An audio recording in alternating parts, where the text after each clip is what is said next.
नमस्कार दोस्तों, मेरा नाम डॉक्टर राहुल ग्रोवर है और मैं आपका एसीएल एक्सपर्ट हूँ। तो अब एसीएल क्या होता है, हम पहले भी शायद ये डिस्कस कर चुके हैं। घुटने के अंदर 4 लिगामेंट होते हैं। सबसे इम्पोर्टेंट घुटने के अंदर का एक लिगामेंट होता है जिसे एसीएल बोलते हैं।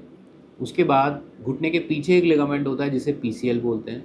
और 2 लिगामेंट जो घुटने के बाहर की तरफ होते हैं तो उन्हें बोलते हैं MCL, that is medial collateral ligament, and LCL, that is lateral collateral ligament. अब इनमें से मोस्ट कॉमनली इंजर्ड लिगामेंट जो होता है वो होता है एसीएल।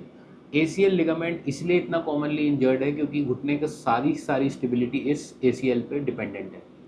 और स्पोर्ट्स पर्सन में मोस्ट लाइकली फुटबॉलर्स में, स्कीइंग प्लेयर्स में, टेनिस प्लेयर्स में, बैडमिंटन प्लेयर्स में, you name it, basketball players में, सब में सबसे ज़्यादा कॉमन इंजरी होती है एसीएल की। एसीएल का फुल फॉर्म होता है एंटीरियर क्रूशिएट लिगामेंट।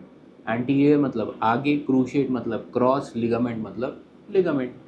अब अंदर क्योंकि 2 लिगामेंट होते हैं, एक आगे होता है एक पीछे होता है। अभी हमने बात की तो आगे वाले को एंटीरियर क्रूशिएट लिगामेंट बोलते हैं और पीछे वाले को पोस्टीरियर क्रूशिएट लिगामेंट बोलते हैं। मोस्ट कॉमनली ये इंजरी होती कैसे है कि घुटना की ट्विस्टिंग इंजरी होती है। आपका घुटना यूँ मुड़ गया, उस समय एक पॉप सी साउंड आती है और घुटने में सूजन आ जाती है। जब भी एसीएल टूटता है तो मोस्टली उसके साथ में आपका लैटरल मेनिस्कस भी टूटता है या टूट सकता है।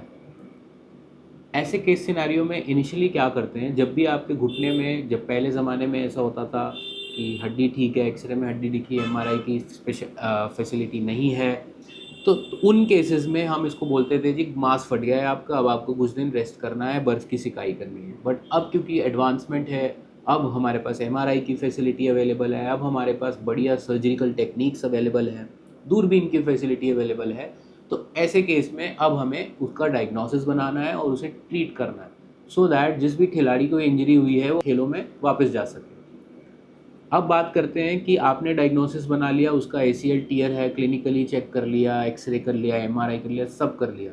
उसके बाद पेशेंट को क्या करना है? पेशेंट को करना है रेस्ट और लगाना है ब्रेस। साथ में खानी है एनाल्जेसिक्स, दैट इज़, एनाल्जेसिक क्या होती है? Pain killers. पेन किलर खाने से घुटने में दर्द भी कम होता है और सूजन भी कम होती है।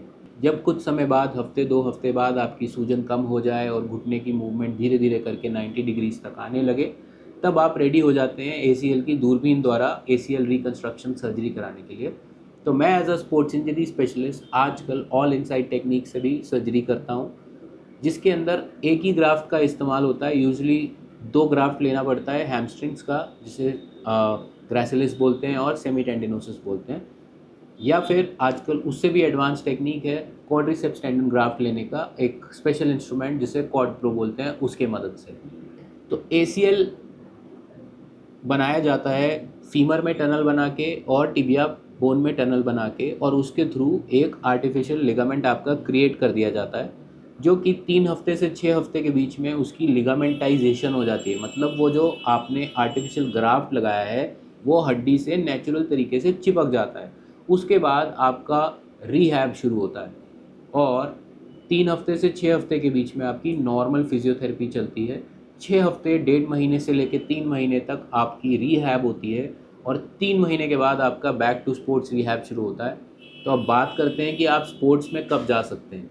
स्पोर्ट्स में आप 6 महीने के बाद ज्वाइन कर सकते हैं अगर आप अच्छे से रिहैबिलिटेशन करते हैं, स्पोर्ट्स फिजियोथेरेपिस्ट से फिजियो कराते हैं, या किसी स्पोर्ट्स मेडिसिन स्पेशलिस्ट के पास उसके गाइडेंस के अंदर आप ट्रेनिंग लेते हैं।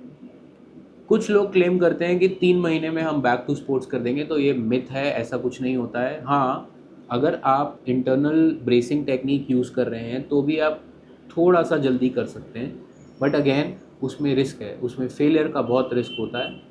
तो it is better to go step by step.